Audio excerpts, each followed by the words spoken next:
વારંવાર સતત ગોંડલને લઈ અને ચર્ચામાં રહેતા જિગીસા પટેલ હવે રાજકીય પાર્ટીમાં જોડાયા છે, રાજકીય કરિયરની શરૂઆત કરવા જઈ રહ્યા છે। ત્યારે અનેક સવાલો એવા ઊભા થઈ રહ્યા છે કે શું જિગીસા પટેલ ગોંડલથી ચૂંટણી લડશે? આ વાતને લઈ અને હવે જિગીસા પટેલ દ્વારા મોટા ખુલાસા પણ કરવામાં આવ્યા છે। જિગીસા પટેલ ગોંડલ પહોંચ્યા હતા અને ત્યારબાદ તેમણે મોટું નિવેદન પણ આપ્યું છે। સમગ્ર બાબતે વિગતે ચર્ચા કરીશું। નમસ્કાર, હું છું ઉજ્જવલ અને આપ જોઈ રહ્યા છો નિર્ભય ન્યૂઝ। ગોંડલનું રાજકારણ છેલ્લા કેટલાય સમયથી ચર્ચામાં આવ્યું છે। આપણે જોયું કે ગોંડલમાં અનેકવાર જિગીસા પટેલ અને અલ્પેશ કથિરિયા દ્વારા પણ એકવાર જે છે સભા યોજવામાં આવી હતી, મોરેમોરો કરવામાં આવ્યો હતો। ત્યારબાદ હવે ક્યાંક ને ક્યાંક જિગીસા પટેલ દ્વારા આમ આદમી પાર્ટીનો ખેસ પહેરવામાં આવ્યો છે, આમ આદમી પાર્ટી જોઈન કરવામાં આવી છે અને હવે આ વાતને લઈ અને ક્યાંક સતત ચર્ચાનો વિષય બની રહ્યો છે। રાજકીય ગરમાવો પણ થયો છે કે શું જિગીસા પટેલ ગોંડલમાંથી ચૂંટણી લડશે, કારણ કે જિગીસા પટેલ સતત ગોંડલને લઈને ચર્ચામાં છે। ત્યારે હવે જિગીસા પટેલ જ્યારે તેમના રાજકીય કરિયરની શરૂઆત કરવા જઈ રહ્યા છે ત્યારે તેઓ સીધા જ ગોંડલ પહોંચ્યા હતા અને ગોંડલમાં જઈ અને તેમણે શું ગોંડલમાંથી ચૂંટણી લડશે એ વાતને લઈને પણ નિવેદન આપ્યું છે। સૌપ્રથમ આ સમગ્ર બાબતને લઈ અને જિગીસા પટેલ દ્વારા શું કહેવામાં આવ્યું એ સાંભળી લઈએ। આજે સરદાર વલ્લભભાઈ પટેલની 150મી જન્મજયંતિ છે ત્યારે સરદાર સાહેબના વિચારોને આધીન કે અન્યાયની સામે લડો, ઘરની વાત ઘરમાં રાખો, સીધનું કાળજું રાખો, આ વિચારધારા સાથે કહેવાય ને એનાથી પ્રેરિત થઈને હું આજે મારી રાજકીય ઇનિંગની શરૂઆત કરવા જઈ રહી છું। સાથે સાથે આપ સૌનો સવાલ હશે કે આમ આદમી પાર્ટી કેમ? તો માનનીય અરવિંદ કેજરીવાલજી એની જે વિચારધારા છે એ પણ એક કહેવાય ને કે મારી જેમ ક્રાંતિકારી વિચારધારા છે। એ જનતા માટે કંઈક કરવા માગે છે અને તમે એના પરિણામો અલગ અલગ રાજ્યોમાં જોયેલા પણ છે।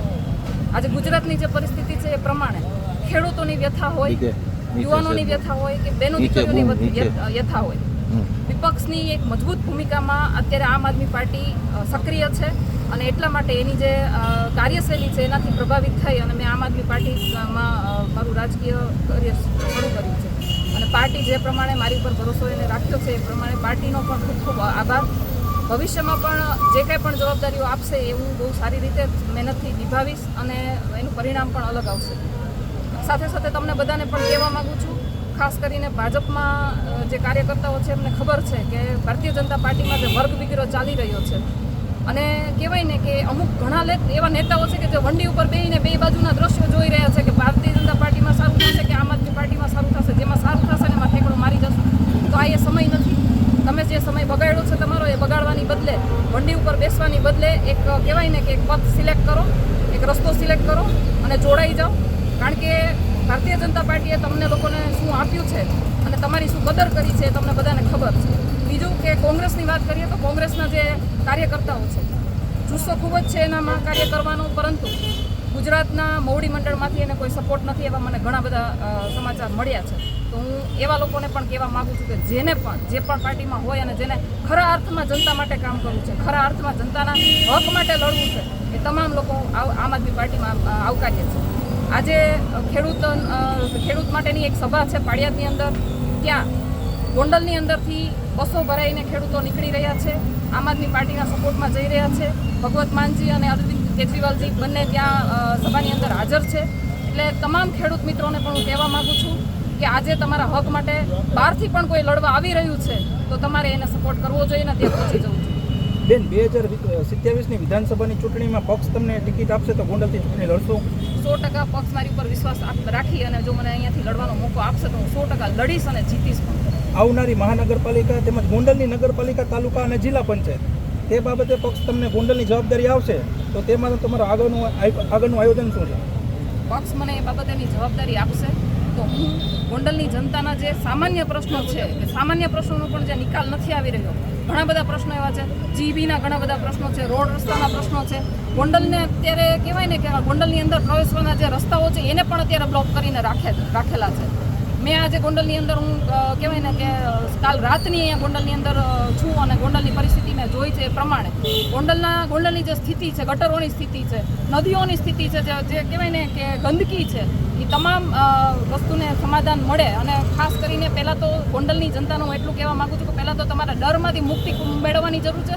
તમે માનસિક રીતે સ્વસ્થ હશો ને ત્યારે તમે આ બધી સુવિધાઓ ભોગવી શકશો અને આ બધી સુવિધાઓ તમે ભોગવી શકો એના માટેના અમારા તમામ પ્રયત્નો છે। બેન, તમને લાગે છે ગોંડલની જનતા ડરમાં હોય છે, માનસિક રીતે 100% 100%. કેવી રીતે તમને એવું લાગે છે? કારણ કે પહેલી વાર જ્યારે હું ગોંડલ આવી હતી ને ત્યારે મને 15 જણા મળવા આવ્યા હતા. બીજી વાર અમે રેલી લઈને આવ્યા ને ત્યારે 150 જણા આવ્યા. ત્રીજી વાર જ્યારે અમે સરદાર સન્માન યાત્રા લઈને આવ્યા ને ત્યારે 15-20 ઠેકાણે કહેવાય ને કે અમારા સન્માનના કાર્યક્રમો ગોઠવાના હતા ને હજારો લોકો જોડાણા. બેન, આજે તમારા સમર્થનમાં કોણ કોણ છે અને કેવી રીતે છે? આજે સરદાર સાહેબની સાથે, સરદાર સાહેબના વિચારો સાથે જોડાયેલા તમામ લોકો મારી સાથે છે. આજે કહેવાય ને કે એક નવી શરૂઆત કરવા જઈ રહી છું ત્યારે, અને સવારનો સમય છે, સાથે સાથે ખેડૂતોની વેદના પણ છે, ખેડૂતોને પણ નીકળવાનું છે. એટલા માટે થઈને બધા અહીંયા ન પહોંચી શક્યા હોય પણ માનસિક રીતે, શારીરિક રીતે અને આર્થિક રીતે પણ લોકો અમારી સાથે જોડાયેલા છે. બેન, તમારા સાથી મિત્રો ભાજપમાં છે, ત્યારે તમે આપ પસંદ શા માટે કરે? આમ આદમી પાર્ટી અત્યારે ગુજરાતની જે પરિસ્થિતિ છે એમાં કહેવાય ને કે જે મજબૂતાઈથી જે વિપક્ષની ભૂમિકાને નિભાવવી જોઈએ એ સંપૂર્ણપણે નિભાવે છે. આજે કોઈ પણ ગુજરાતની અંદર કોઈ પણ પ્રશ્ન હોય, તમે આમ આદમી પાર્ટીના કાર્યકર્તાઓને ત્યાં જોયા હશે, લડતા જોયા હશે, અધિકારીઓ સાથે લડતા જોયા હશે, જનતાના હિત માટે લડતા જોયા હશે. અને જ્યારે ખેડૂતોની વેદના હોય, ખેડૂતો એટલે કે જે તડકો, વરસાદ, ઠંડી બધું જ સહન કરીને એના ખેતરમાં 24 કલાક આપી અને પાક ઉત્પન્ન કરે છે, અનાજ ઉત્પન્ન કરે છે. અને ખેડૂતો જે મહેનત કરે છે ને એના લીધે મારા ને તમારા બાળકોના પેટ સુધી અનાજ પહોંચે છે. અને આ ખેડૂતોની વ્યથા અત્યારે તમે જુઓ, આ ખેડૂતોની વ્યથા એવી છે કે સરકાર એને સમજતી નથી. સરકાર એના પોતાના જે નીતિ અપનાવે છે, જે કહેવાય ને કે લોલીપોપ આપવાની નીતિ અપનાવે છે, કડદાવાળી જે પ્રથા છે, એ તમામ વસ્તુથી કંટાળી અને આજે ખેડૂતો પોતાના કાંડાના જોરે બહાર નીકળ્યા છે. ખેડૂતોને પણ ખબર પડી ગઈ છે કે આપણા માટે લડવાવાળું કોઈ નથી. ત્યારે આમ આદમી પાર્ટી ખેડૂતોની વહારે આવી છે, ત્યારે હું આમ આદમી પાર્ટીના વિચારોને પ્રભાવિત થઈ અને આમ આદમી પાર્ટી સાથે જોડાઈ. તમારા સમર્થકોને, વિરોધીઓને શું કહો? મારા સમર્થકોને હું એટલું જ કહીશ કે અત્યારે હું જ્યાં સુધી પહોંચી છું એના માટે મારી એકની મહેનત નહીં, મારા સમર્થકો જે હતા એ મને જે ચાહે એને ફોન કર્યો છે, ચાહે એને મને માનસિક સપોર્ટ કર્યો છે, ચાહે શારીરિક સપોર્ટ કર્યો છે, ભેગા ઉભા રહ્યા છે, એ તમામ લોકોનો ખૂબ ખૂબ આભાર. તમારા થકી હું અહીંયા છું. અને વિરોધીઓને પણ કહેવા માગું છું કે થોડા સમય પહેલાં મને જે લેટર આવ્યો હતો રાજુભાઈ સથિયાની ઓફિસે કે ભાઈ 18 વર્ષના લોકોને સાથે રાખીને એક સભાનું આયોજન કરવામાં આવવાનું છે અને સ્ટેજ ઉપર જિગીસાબેનનો ચોટલો પકડીને એને લઈ જવામાં આવશે, એવી રીતનો એક લેટર આવ્યો હતો, ધમકી ભર્યો. તો એવા વિરોધીઓને હું કહેવા માંગુ છું કે આજે ગોંડલની અંદર મેં પદપાળા યાત્રા એટલા માટે જ રાખી હતી કે તમારા લોકોની મનની મનમાં ન રહી જાય. અંકિતભાઈ, ખેસ ક્યાં? જય જવાન, જય કિસાન, જય જવાન, જય કિસાન, જય જવાન, જય કિસાન, જય સરદાર, જય સરદાર.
જે આવે મને ક્યાં ના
આપણને ખબર છે કે ગોંડલમાં ધારાસભ્ય પદ માટે છેલ્લા કેટલાય સમયથી જયરાજસિંહ જાડેજાનો પરિવાર ચૂંટાતો આવી રહ્યો છે.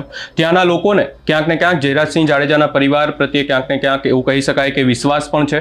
એટલે જ સતત કેટલાય સમયથી છેલ્લા કેટલાય સમયથી ભાજપ અને જયરાજસિંહ જાડેજાનો પરિવાર જે છે એ ચૂંટાતો આવ્યો છે. આ સીટ માટે ક્યાંક ને ક્યાંક તેમને જ આગળના સમયમાં પણ દાવેદાર ગણવામાં આવી રહ્યા છે. પરંતુ અહીંયા જિગીસા પટેલ દ્વારા સ્પષ્ટ એવું કહેવામાં આવ્યું છે કે જો આગળના સમયમાં પાર્ટી દ્વારા તેમને મોકો આપવામાં આવશે તો તેઓ ગોંડલમાંથી જરૂરથી ચૂંટણી લડશે અને ગોંડલમાંથી ક્યાંક ને ક્યાંક હવે આ વાતને લઈને પણ રાજકારણ ગરમાયું છે. આ સમગ્ર બાબતે આપનો શું અભિપ્રાય છે અમને કમેન્ટ કરી જરૂર જણાવશો. અમારી ચેનલ નિર્ભય ન્યૂઝને લાઇક શેર સબસ્ક્રાઇબ કરવાનું ભૂલશો નહીં.